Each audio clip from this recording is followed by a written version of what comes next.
This is our Suburb Trends report for January 2024, and we'll be looking at what property investors need to know when they're looking at investing across the country.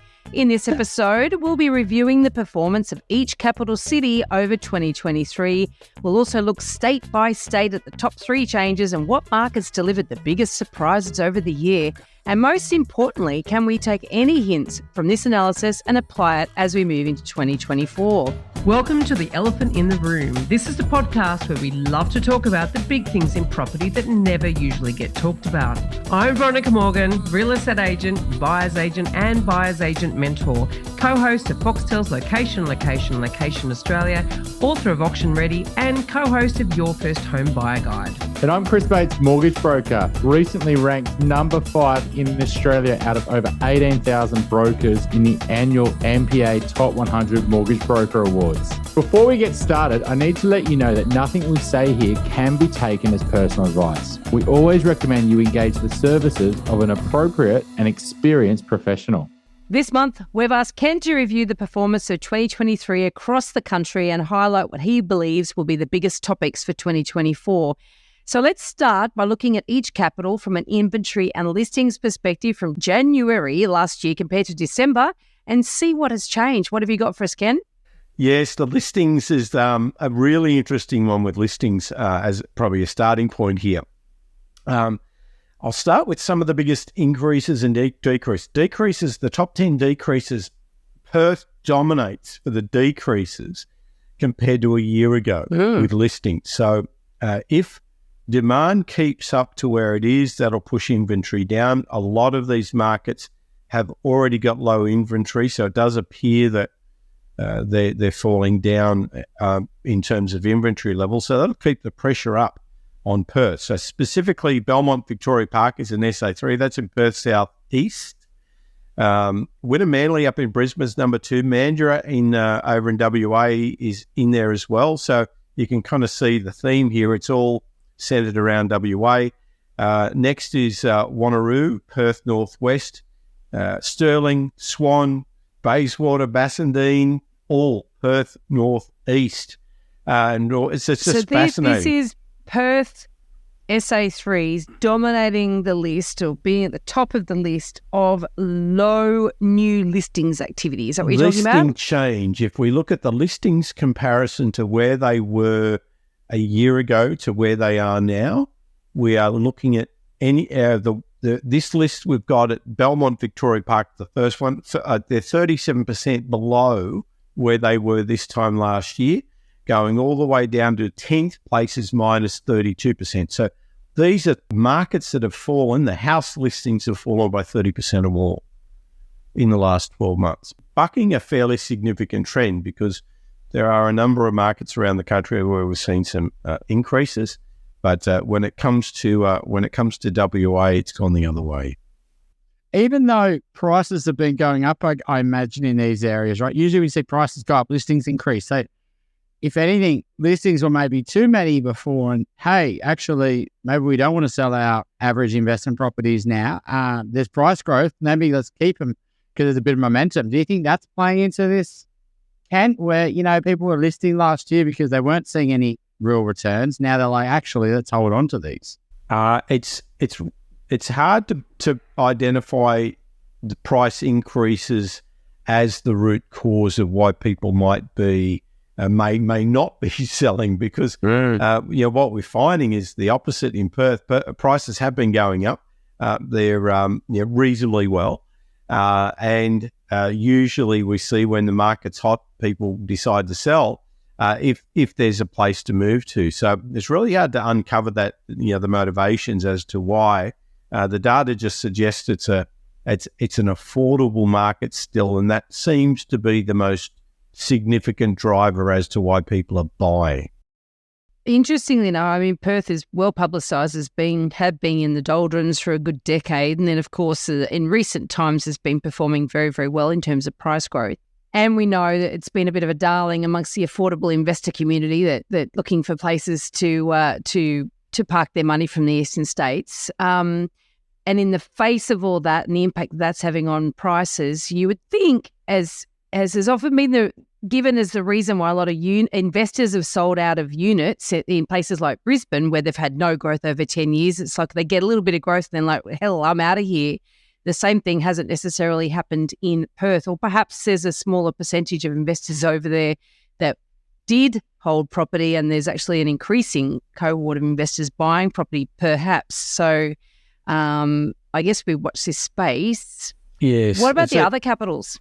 Look, it's an interesting observation because we've seen in the last couple of years a number of markets that have overheated, overshot, and then we're seeing the flip side of that.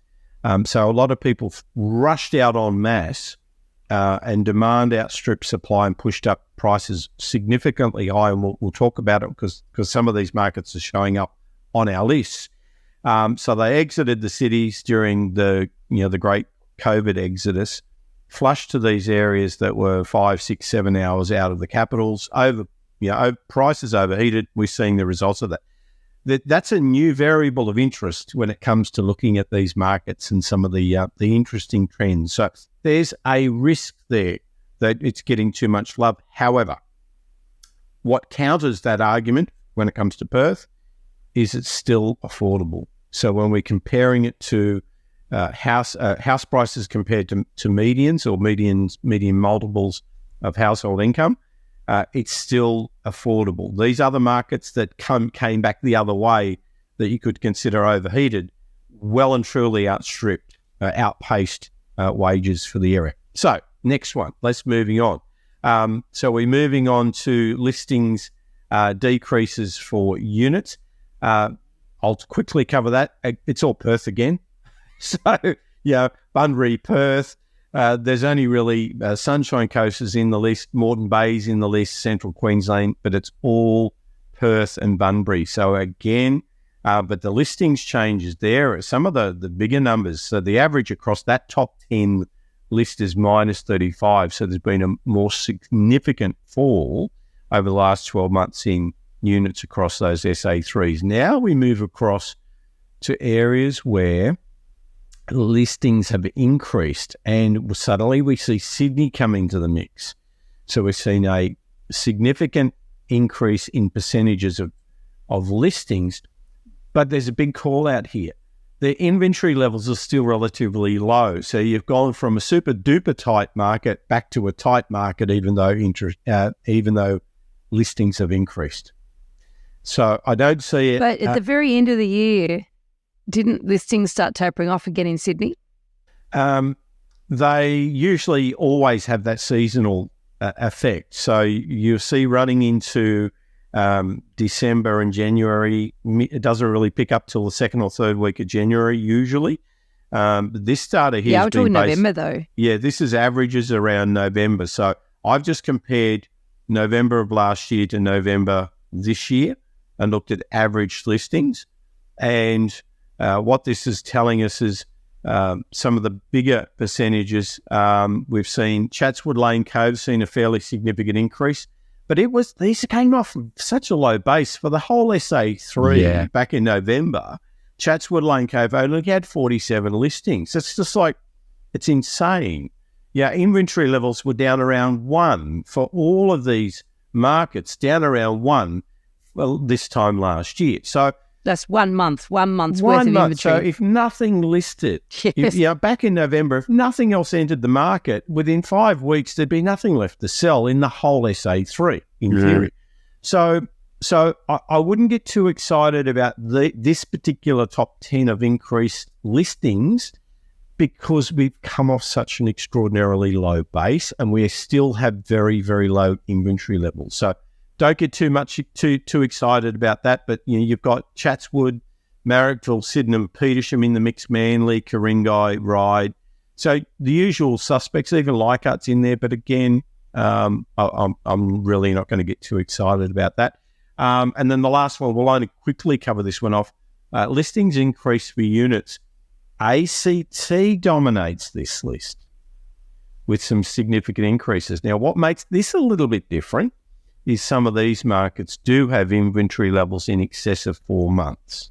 So the same cannot be said about what's happening with the increasing listings volumes in our top 10 list, which is dominated by the ACT.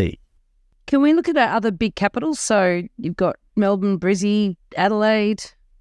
Well, they'll pop up in different top 10 lists. So what I've done, so if you want to kind of look at these top 10 lists, really they were dominated. Brisbane came in had a bit of a decrease, but I don't have that list. I didn't do the capital. I didn't focus on the capitals because it was washing out some really interesting trends that I thought, no, we need to keep this at the SA3 level. So, and I do love how we ask you to do something and then you look at it and go, hang on a minute, this is going to be a much more interesting story. Much more. Well, the one I really want to cover, we'll go to inventory now, but the one I want to talk about is rents. So it's mind-blowing. Yes. Right. So we'll jump to inventory and then we circle back to rents.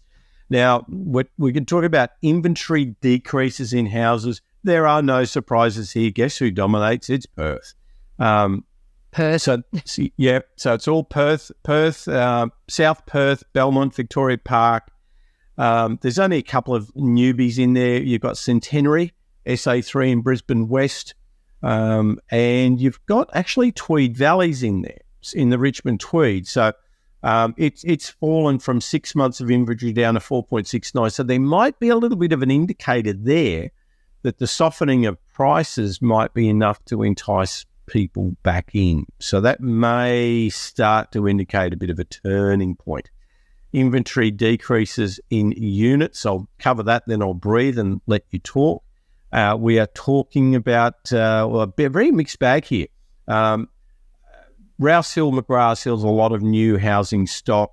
The unit market, there's not a massive volume of units. There's 57 listed, but inventory levels have fallen down. So that's a significant shift in inventory there.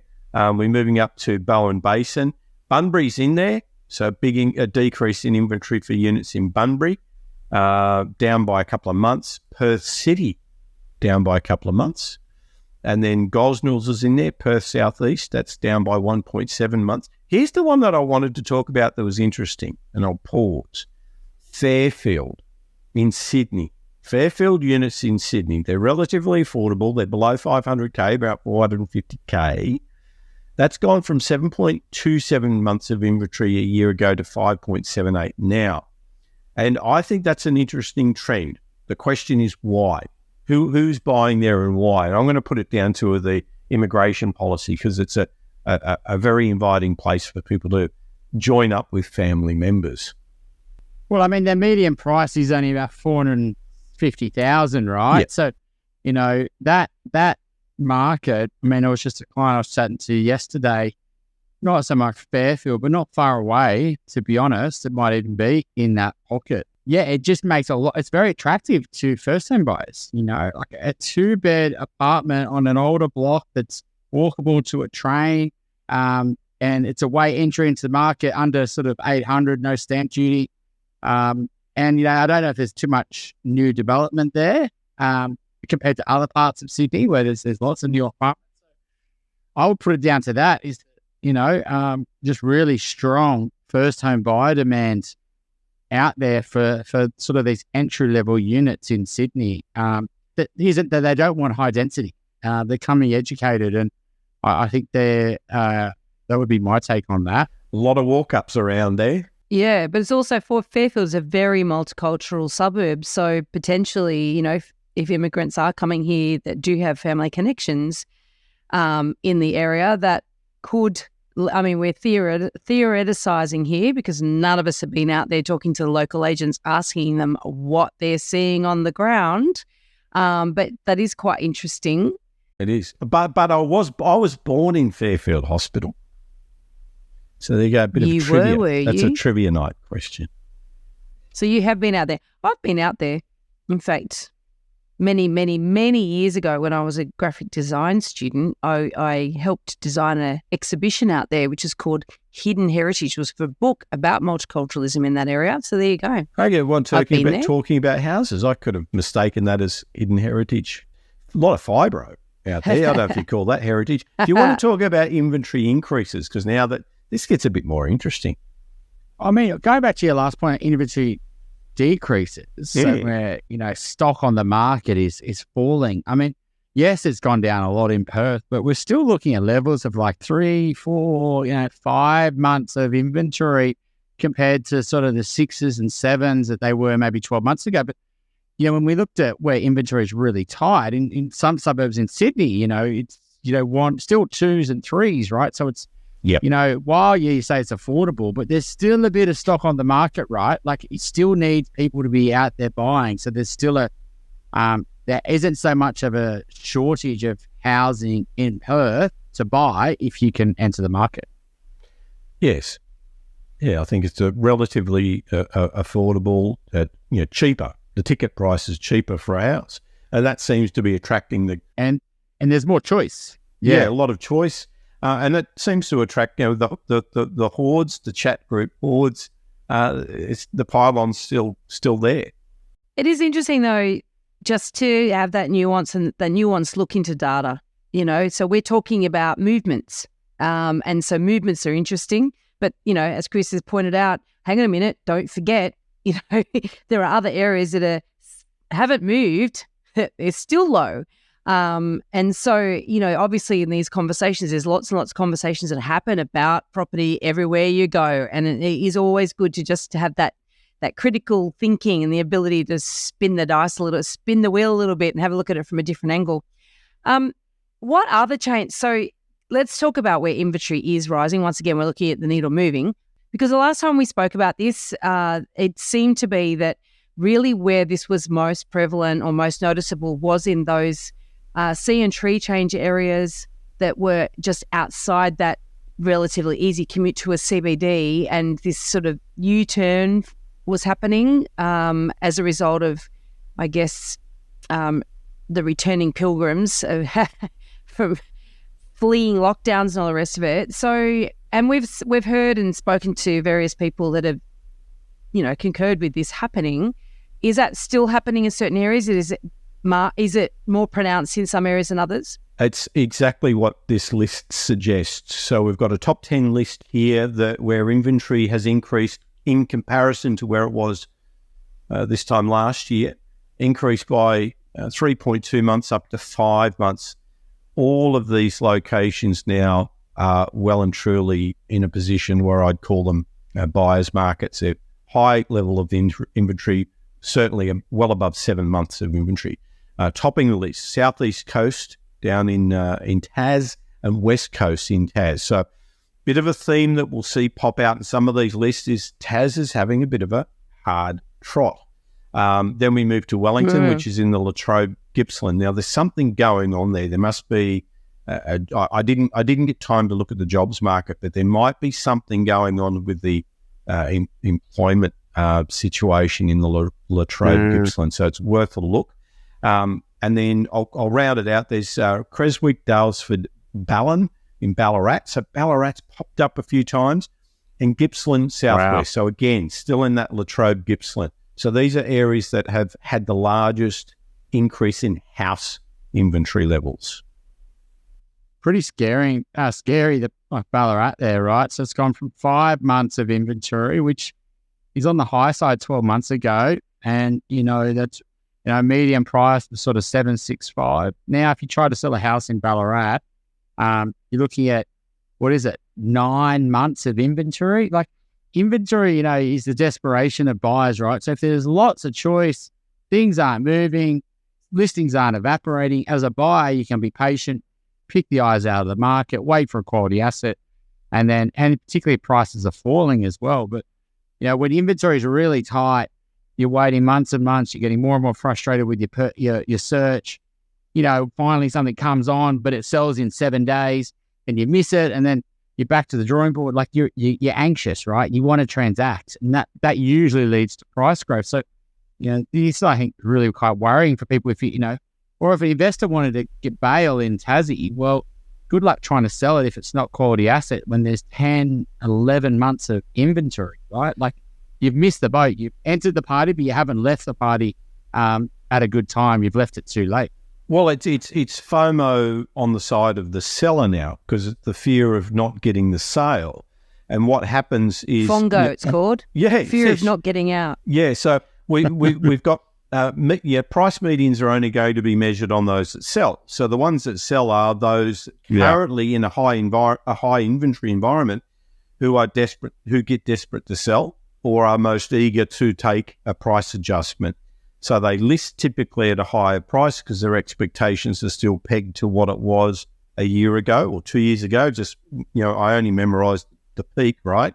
And then I list it, it's inflated, doesn't sell, inventory levels build. So what we end up with is the tail end, the people who are willing to meet the market are the ones being captured in the medians.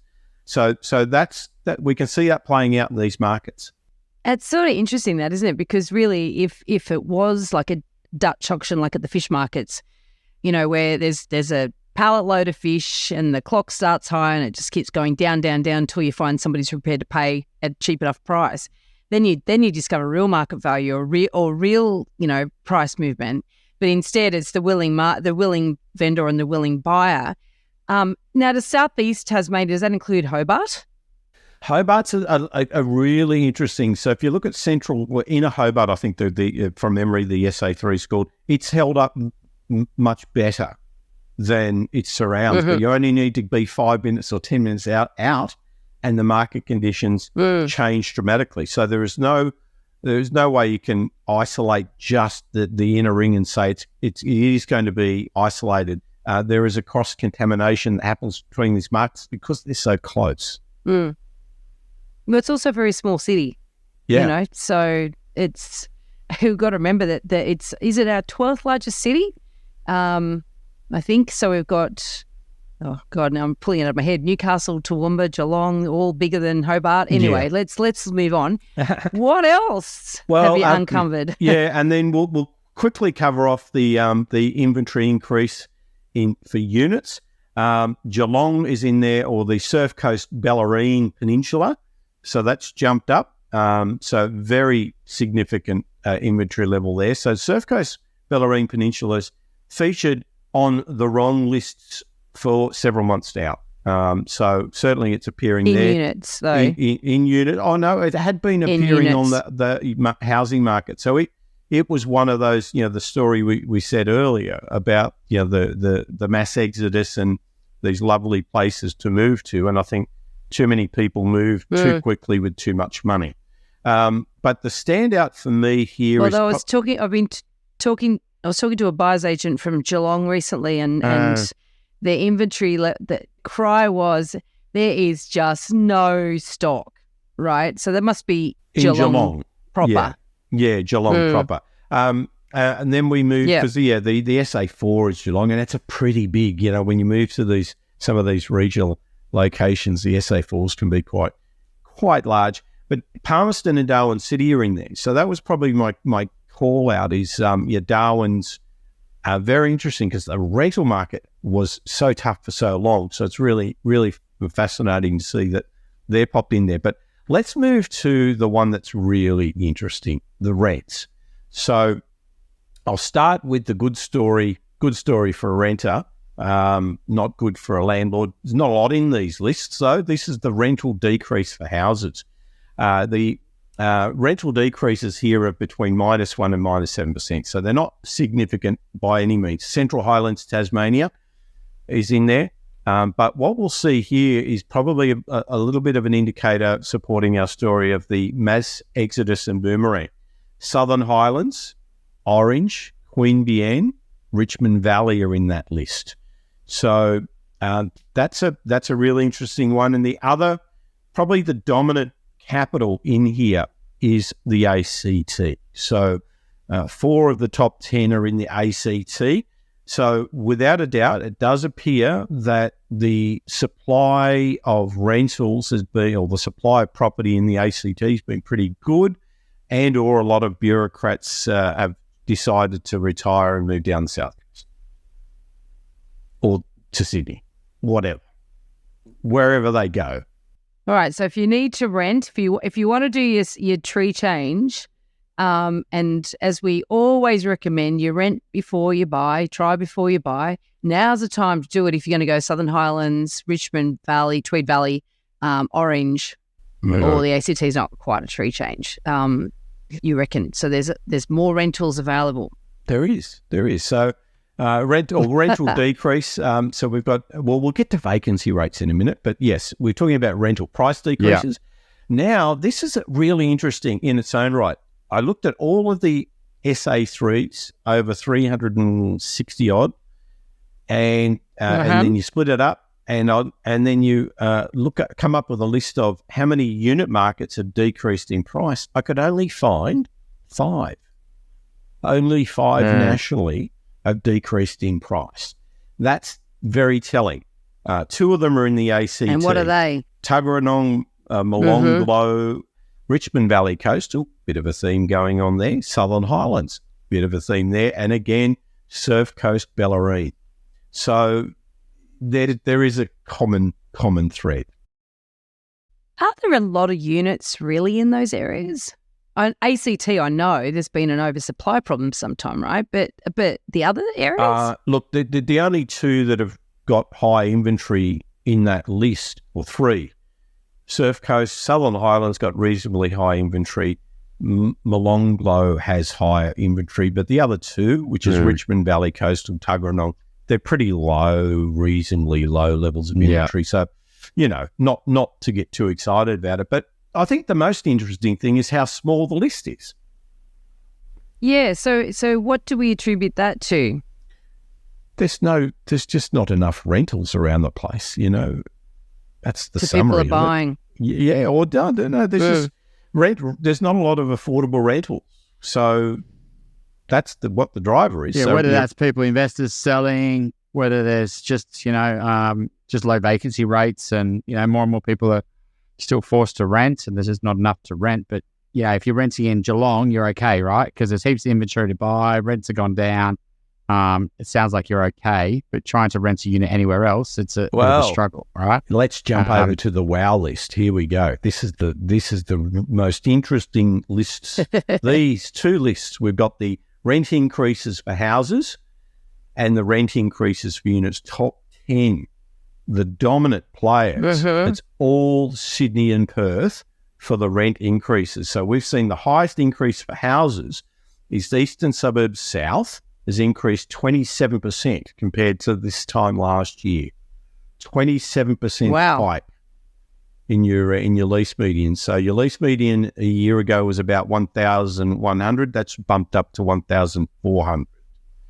Then you've got Perth, Canning, Mundaring and Gosnells, and they've increased 23, 22, 22%. So anything above 10% is a pretty high increase, right? So we're talking 20% plus for this list. We got Sydney Eastern Suburbs reappears, but Eastern Suburbs North, their rents have jumped up, or houses have jumped up to 1,700 a week. Pretty hard to top that. So yeah, very interesting. And then topping at 9 and 10 on that list is Sydney, Parramatta area. Auburn and Parramatta are in there. So they've increased by 20. Houses or apartments? These are houses. There's not an abundance of houses around there, but enough to give us something significant. Let's really look at the wow factor here. The top one on this list, this is the rent increases for units. Number 1 has increased by 32%. Imagine that if you get your rent review and suddenly it's bumped up by 32%. Guess up a third. So you were paying $380 on average a year ago, and now your rent review is going to bump up to $500 in Canterbury SA3. Right. So followed by Hurstville, Cogra, Botany and Auburn, all in Sydney. Then we have a break. We go to Melbourne City. Well, also the middle ring. They're the middle ring as well. And I think they're all on train. All on train. All on train lines. All on good train lines. So you can sort of see why people would go, okay, I'm giving up, trying to get somewhere closer. It's been horrific for tenants in the inner ring. So that sort of makes sense, I think. It does, absolutely. And there was evidence to suggest that the ripple effect was certainly applying in the rental market. And I think this is further supporting that, people get crowded out of the inner west, move to inner southwest, move out further again when they get crowded out. You just don't want to be on the lowest rung. There's nowhere to go. You definitely do not. And I guess this leads into the rent versus buy, right? The first home buyer is going, whoa, I remember to pay $600 a week to live in this, and I could buy because I've got, no stamp duty. I've got 60K. These units are only, we're talking 500-700, but not. So, if they could rustle together 50K, they could buy, right? So, rather than paying $500 a week rent or $600 a week rent, should I look to buy? So I think this is for price go. When you look at inventory, it's only 4 months of inventory of these type of apartments in the southwest, where it is a bit low density. It's not so much. So you could see, rentals getting more expensive. Then they go, actually, should I buy? But also, like if you look at houses in Sydney, like rent's going up to $1,400 a week for a median house. So that means that, like, that's not including when you add in all the expensive houses. So, half of them are more than that. Yeah, exactly. So, and then 1,700 in the east. That's in east and southern south. That's more down towards Maroubra. If you go a bit more north, $700 a week. I think that's going to get harder and harder, right? Because every time an investor sells right now, they're not selling it to another investor. People are buying $3 million homes in the east as investment properties. Like it just, it's very rare for that to be the case. So, if anything, you're going to see, it's harder, fewer houses for rent, right? And so, you're paying $1,400 or $700 a week, but don't expect more choice next year. Because, if your landlord's struggling right now, they're more likely to sell the house you're living in versus selling their own house, particularly as price growth continues. You'd be more familiar with it now, but when we lived in the east, the properties, the houses that we knew around the place that were rented were expats that had gone off to work in Singapore or whatnot, or Dubai or wherever. So that's why they were rented. It was only a matter of time before they decided to come home again. There's a lot of wealth in like these older families who have, bought up rows of terraces and houses and, have had them since the 80s and 90s. But, at some point that, if they might go, look, I need that money and I cash in and I can give it to my kids and they can get them onto the ladder, et cetera, like that. So I would say that, that there's an incentive to do that, particularly if they've got home debt, right? Like if you pay off your investment property now and that means you get $2 million in your bank, that means I'd have to pay 6% on my home. It's more incentive to sell when interest rates are high as well.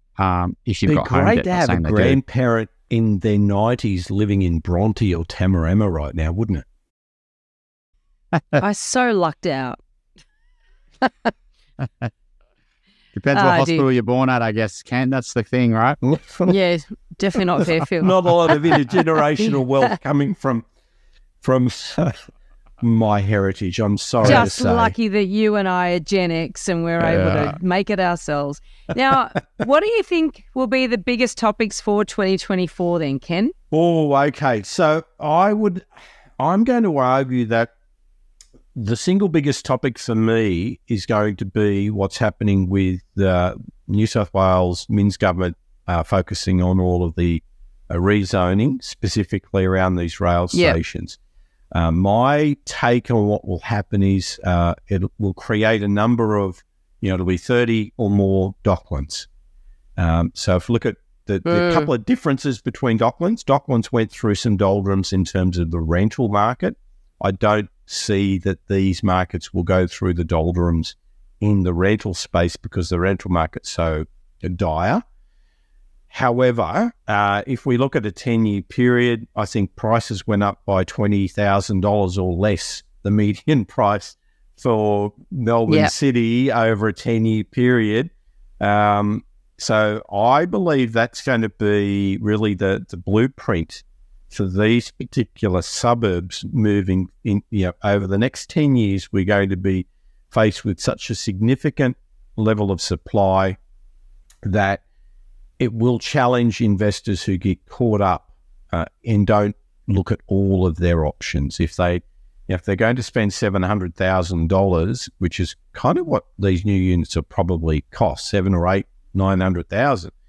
They're not going to be cheap, and I think you're still going to be faced with the property being worth $700,000 or $800,000 in 10 years from now. I think that's what will likely play out. Yes, you'll get reasonable cash flow, but the question would be for me, is, would I target those 30-odd stations because I know exactly what's going on and I know where they're getting rezoned, or would I take my money and place it somewhere else, which actually works better anyway, because if I'm going to pump in money, capital into a market that is more in need, I could probably place my money in some regional city or some other suburb. I think this is the irony of the YIMBY movement. I would say I'm a YIMBY as well, but we had the Melissa Neighbour on. I'm not sure if the episode's gone live yet, but, fighting for more density and fighting for more property and more supply is great at a macro level, but that doesn't mean it's great at an individual level. And I think what you're saying there is that these suburbs where they do increase densification, I don't know whether the developers can make money on them at 800,000 under current building costs and labour shortages of materials. I don't know, even if you rezone it, they're going to actually go and build it because I just, I think, and maybe unless it's in the more affluent areas, and then I think the price point's going to be much higher for them to make, because it's more likely for the borrower to be able to get money. And, like you said, investors aren't going there. I think investors are switched on, right? To the issues with how long is it going to take to settle? Am I going to be working when it settles? Can I borrow the money? Why don't I just go and buy a positive cash flow property in Perth? Not to say that's what investors should do, the opposite. But that's what I think the issue is. You're going to be targeting first-home buyers or downsizers. And downsizers typically don't want to live in those areas that they've rezoned. Yes, there might be a little bit of that from the houses, but they're not forced to downsize from those houses into these apartments. So I don't see this zoning thing leading to this mass building unless cost of building decreases, whether labour decreases in cost and whether material decreases in cost, or the government sticks their hand in their pocket and lowers taxes, like they're doing in the build-to-rent sector, unless it's in the more affluent end of the market. I think in a little way, I suspect it's slightly naive to just think that the minute some whole area is rezoned, that's going to suddenly lead to a mass of new development. Now, obviously, in some areas, yes, that may well happen. But as Chris is alluding to there's so many other issues at play, right? And so you got to get the appropriate sites. Now, I've looked at the map, and a lot of it's in the inner west, which is where not only, in fact, one of the biggest areas is a 1,200 metre radius around where my office, I think, is in that red zone, right? Yeah. Good luck. And it makes me sort of laugh because, they're saying that the land will be rezoned directly by the government, the state government, to allow for more new and affordable homes. Well, Balmain is a very expensive suburb. Land is expensive in Balmain, Roselle, Lilyfield, which is, in that big zone. What do they think? They're going to come in and knock down homes that people have bought, paid a lot of money for, or could sell for a lot of money to individuals who want to live in those areas, potentially renovated them and added a huge amount of value to those homes. So they think they're going to be able to buy at market rates all these homes and be able to knock them down in a street and build high density. I just don't think it's feasible. Now, there are a number of sites that you think would be low-hanging fruit, industrial areas that have been rezoned residential or that they're waiting on being rezoned residential. And there's certainly some sites there that you could see that yes, some significant development could happen. I think it's good that it shows the government's commitment to the metro line. I mean, that's another form of transport, and certainly that's giving another a good mode of public transport to areas that are not necessarily 5 Dock, for argument's sake. You've only got buses coming from 5 Dock, and that's not even on the map here as being increased zoning either around the 5 Dock area. But I think people who currently own there, would have got into a bit of mild panic around it. Let's face it, some of these areas. And I encourage a bit of calm, because I think that these things take a long time to play out. And also I think we have to be really mindful of exactly where that new development could be concentrated. And the idea about providing affordable housing, well, let's face it, by the sheer value of land in those areas and the demand for people who are prepared to pay higher prices, unless the government stipulates a proportion is going to be for affordable housing and obviously tips some money in the bucket for it, it's not going to be affordable housing, And the fact is that a lot of people they confuse affordable with social housing, and they don't recognise, maybe they're not even aware that teachers, AMBOs, nurses, cleaners, hell, even our baristas, might not be able to afford to live within a reasonable commute. But I think it's quite naive of the government to think that if you're just going to rezone these areas, that automatically will just have a knock-on effect of making housing more affordable. All it would do, as long as it's I just hope that we have some good design, and good urban planning around this, and there can be good outcomes. And there are some stipulations for affordable housing, and it's supported by policy and also by all the planning around that. So, well, I'm not too sure what else I would have done different to what the Minsk government's doing here. Yeah, I look at the policies that are coming out and I say, yep, I do that. Yep, I do that. Because what options do you have? So I've got to say, I don't want to be a hypocrite here. I agree with what's coming out of the Minsk government on every front. I think it's been solid. I think it's showing that they're taking it very, very, seriously, and they're actually going, right, we're going to, put the infrastructure in place. We're going to basically concentrate new housing around that infrastructure. I think that's really smart, right? But it's still a little bit naive to think that you plonk it in the most expensive part of the inner west and think that that's going to somehow magically translate into affordable housing. Yeah, I think as long as it's on that metro line, that's great. Yeah. I think they're going to get a little bit smart. They're going to say, well, hang on a sec. If I buy in this zone, I'm going to prescribe myself to a high-rise pocket. And do I really want to be the first? Do I want to be living in a building site for the next 5 years? Or do I buy a little bit further away or in a pocket that isn't going to build a lot more and still get all the lifestyle benefits? When we talk about southwest of all those unit markets that are very low, well, why not buy on that trade line, and still get to the city, but then not have the issues with density and that. And so I think, yeah, you still need buyers for this. And whether it's first-time buyers or investors, I don't know whether they're going to go and buy this stuff because they've seen how it doesn't work, They're getting more and more educated. They're getting savvier than they have in the past. There's always a new generation coming through, though, Chris, who haven't been burnt by previous, failures. If you're a first-time buyer, you don't have too many choices. But one thing I will say is that the profile of the city in Newcastle has changed dramatically as a result of the high-rise that's going in. It was lifeless, and now it's got life. So, to your point, then, Chris, where these places go, it creates a real vibe. I mean, even Mascot. I went into Mascot. I thought, oh, this feels like Singapore. It was quite lovely. Mm. But I would say in Newcastle, though, the stuff that's gone up, the houses on the hill, houses in Merewether, houses in the Junction. Houses, Adamstown, houses Hamilton. In Maryville, Hamilton, apartments in Newcastle comparatively versus those houses, be chalk and cheese in terms of their growth. So yeah, absolutely, density is good for livability. It's not great for the people buying the density. I think so. You want to be close enough to access. It also has to be well-designed density. Like, if you go out there, Canterbury, for argument's sake, there's some pretty horrible, or even Rockdale, places like that, like you look around at some of the density without the planning, so I think that is something that makes a huge difference. And if you've got that overlaying it, then fantastic. It can bring amenity to an area. But like Chris, what you're saying, you've got to be careful what you're buying into.